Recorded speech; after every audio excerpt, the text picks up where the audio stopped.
For months now, Warner Brothers and DC have been propping up Andy Muschietti's The Flash as one of the greatest superhero movies ever made.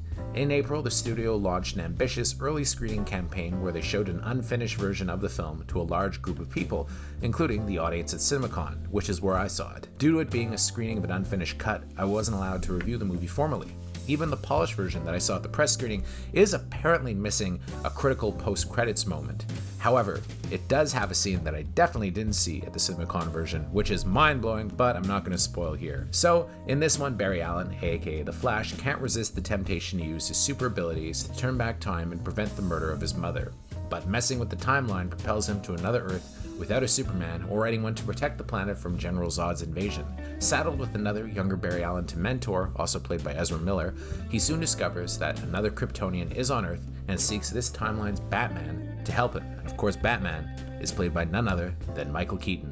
One thing you'll notice is the disconnect between the early screenings and some of the reviews, which are surprisingly mixed given the early buzz. Having seen it again, I stand by my original assertion that The Flash is one of the best modern superhero movies. While not in the league of the Christopher Nolan trilogy, it ranks with the best Marvel films and is expertly made and peppered with enough fan service to delight fans, although some are wondering if perhaps too much of the movie's focus is on Easter eggs. No matter, it's a total blast. Of course, the elephant in the room is Ezra Miller, the controversial star who the studio isn't even having due press due to a myriad of issues. While all involved with the film have said that the actor is sure to return to the role, Miller's continued participation in the franchise seems far from a done deal, even if the movie is a smash. However, I'll give Miller this. The actor does make one heck of a good Flash. Miller's been working with various folks to launch a solo Flash movie for years, and it pays off. Muschietti gives Miller ample opportunity to become iconic in the role, playing both an older Barry Allen and his Man of Steel era version too. The performance is so winning that it's a shame Miller's off-screen antics are sure to cast a shadow over the movie it can't seem to escape. Folks dead set on not enjoying the movie because they can't stand Ezra Miller likely won't be convinced by Muschietti's film no matter how much fun it is. Yet, so much about the movie works, not least of which is the return of Michael Keaton as Batman.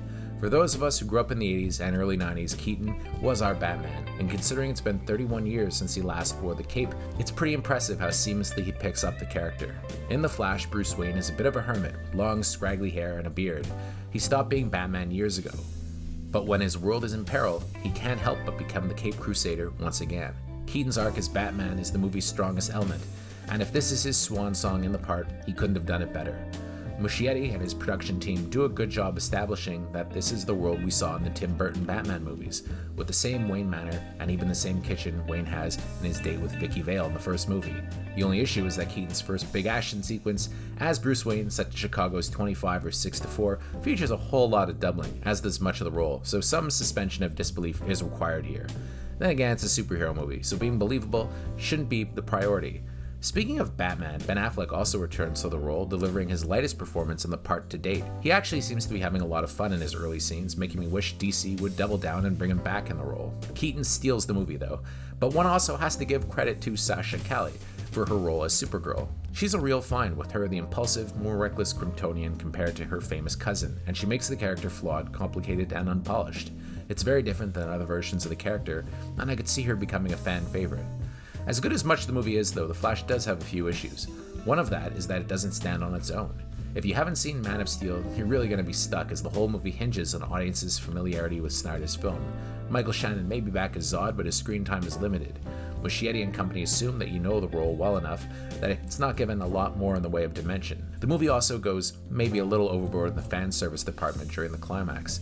Many of the surprises have been spoiled elsewhere, but Muschietti lays it on a little too thick, and I have to say the CGI in this movie is not great. People are going to complain about it, and rightly so.